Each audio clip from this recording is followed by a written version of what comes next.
The autumn wind carried the smell of wood smoke and fallen leaves through the streets of Maplewood. A small town where everyone knew everyone and front doors were still left unlocked at night. Victorian houses lined Oak Street, their painted porches holding rocking chairs that had witnessed 3 generations of family stories, the kind of place where neighbors brought casseroles when someone was sick, and the local diner still served coffee in ceramic cups. Eleanor Sullivan had lived at 14 Oak Street for 47 years. She was 70 years old now. With silver hair she still pinned up every morning the way her mother taught her, and hands that trembled slightly, but still managed to tend her rose garden every day. Her husband Raymond had built that garden for her the summer they moved in, back when they were young and the world seemed full of endless possibilities. Before we go any further, if you believe in justice, in protecting those who cannot protect themselves, and in karma finding those who deserve it, make sure to like, comment, share, and subscribe to this channel, and tell us in the comments where you are watching from. Because this story proves that sometimes the people we think are defenseless have protectors we never see coming. Raymond Sullivan had passed away 3 years ago. Cancer took him slowly, giving Eleanor time to say goodbye but leaving her alone in a house full of memories. What most people in Maplewood did not know, what Raymond had never advertised, was that he had been a founding member of the Iron Wolves Motorcycle Club 42 years ago. He had ridden with them for 2 decades before a back injury forced him off the road. But once you were family, you were family forever. The brothers had carried his coffin, 200 of them riding in formation behind the hearse. Eleanor never remarried. She lived on Raymond's pension and social security, tending her roses, volunteering at the church, being the kind of neighbor who remembered every birthday and baked cookies for every new family that moved onto the street. Her life was quiet, simple, exactly what she wanted. Until Victor Ashworth knocked on her door. Victor Ashworth was 48 years old, senior partner at Ashworth & Associates, the most prestigious law firm in 3 counties. He wore suits that cost more than most people's monthly rent, drove a car that was worth more than Eleanor's house, and had a smile that never quite reached his eyes.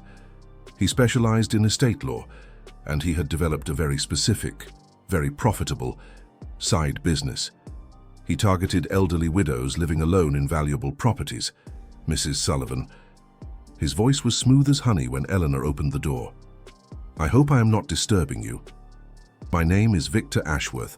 I am an attorney. I was a great admirer of your husband Raymond. Such a respected man in this community. Eleanor invited him in because that was what you did in Maplewood. You offered guests tea and listened to what they had to say. She had no idea she was letting a predator into her home." Victor explained that he was handling some legal matters related to Raymond's old business dealings. Nothing to worry about, just some paperwork that needed signatures.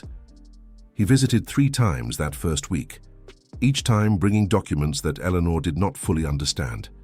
He spoke quickly, used legal terms she had never heard, and always seemed to be in a rush. What Eleanor did not know was that she was signing over power of attorney. She did not know that Victor was forging additional documents, creating false debts against her property, preparing to steal everything she had. 6 weeks after their first meeting, Eleanor received an eviction notice. Her house. The house Raymond built with his own hands, the house where they raised 2 children and buried a dog named Chester in the backyard, was being seized for unpaid debts she never knew she had. Debts that did not exist until Victor Ashworth created them. Eleanor sat at her kitchen table and cried. She was 70 years old, alone, and about to lose everything. She called legal aid, but they said the paperwork looked legitimate. She called the police, but they said it was a civil matter. She had nowhere to turn. What she did not know was that Victor Ashworth had done this before. 11 times in the past 6 years. 11 elderly people defrauded, their homes stolen, their savings drained. And Victor had never faced a single consequence because his victims were old or nodes, alone, and too ashamed to fight back. But this time, Victor had made a mistake. He had chosen the widow of Raymond Sullivan, founding member of the Iron Wolves. 3 days before the eviction was scheduled, Eleanor received a phone call from a man named Marcus Stone, a name she had not heard in years. Marcus had been Raymond's best friend, his riding partner for 15 years, the best man at their wedding. "Mrs. Sullivan," Marcus said, his voice gentle but with an edge of steel beneath it. "I just heard what is happening with your house. Why did you not call us?" Eleanor's voice broke. "I did not want to be a burden. Raymond always said the club was for the young men. I am just an old woman now." There was a long pause on the other end of the line. "Mrs. Sullivan." "Eleanor, you are family. You have been family since 1983. And family does not let family lose their home to some thief in a fancy suit. We are coming. Do not sign anything else. Do not talk to anyone else. We will be there tomorrow, the next morning." Eleanor woke to the sound of thunder, but the sky was perfectly clear. She walked to her window and her hand flew to her mouth. Motorcycles filled Oak Street, big ones, small ones, chrome gleaming in the morning sun. They stretched as far as she could see in both directions. 300 iron wolves had come to 14 Oak Street. Marcus Stone knocked on her door. He was 64 years old now, grey beard, weathered face, but his eyes were sharp as ever. "Eleanor," he said softly, "we brought some friends, and a lawyer of our own." Behind him stood a woman in a crisp business suit.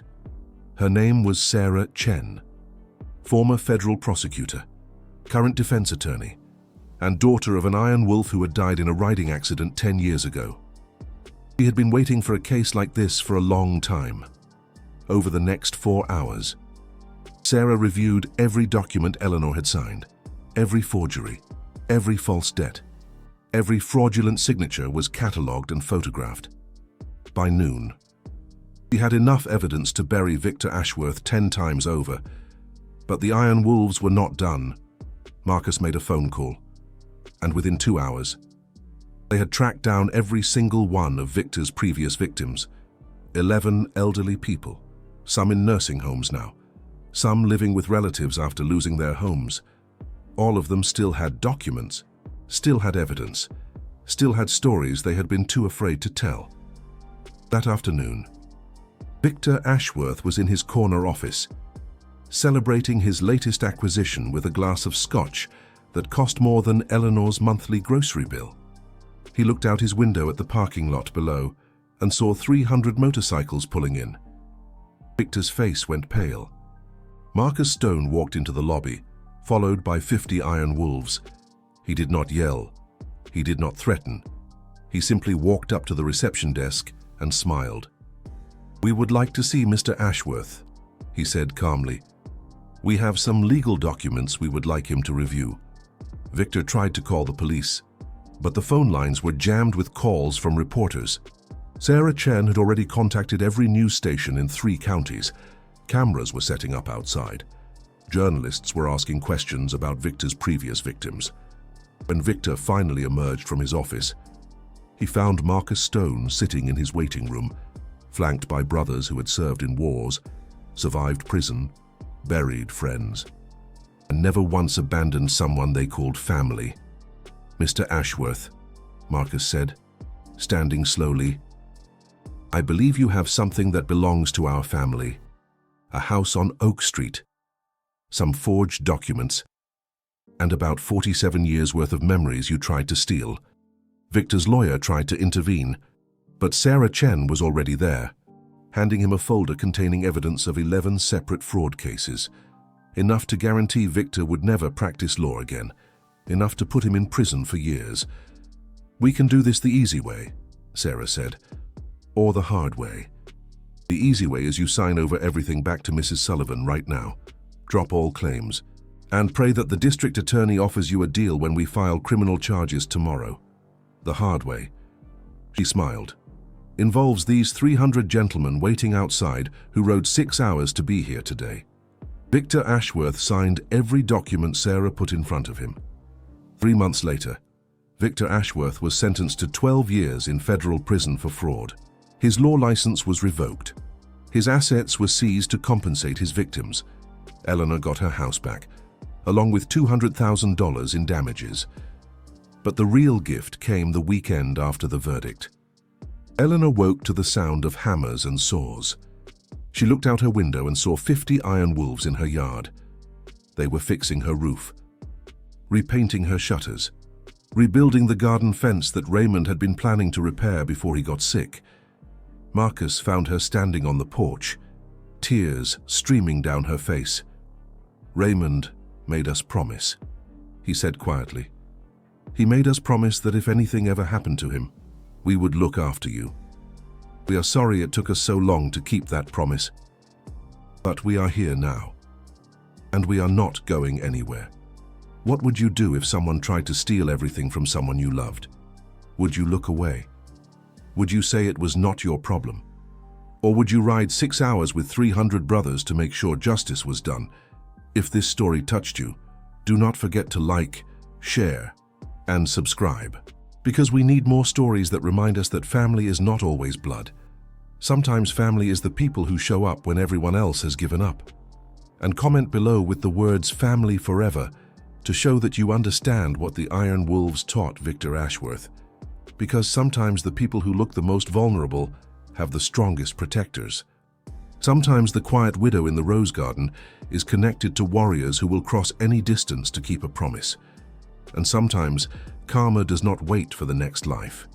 Sometimes it rides in on 300 motorcycles, and it does not leave until justice is done.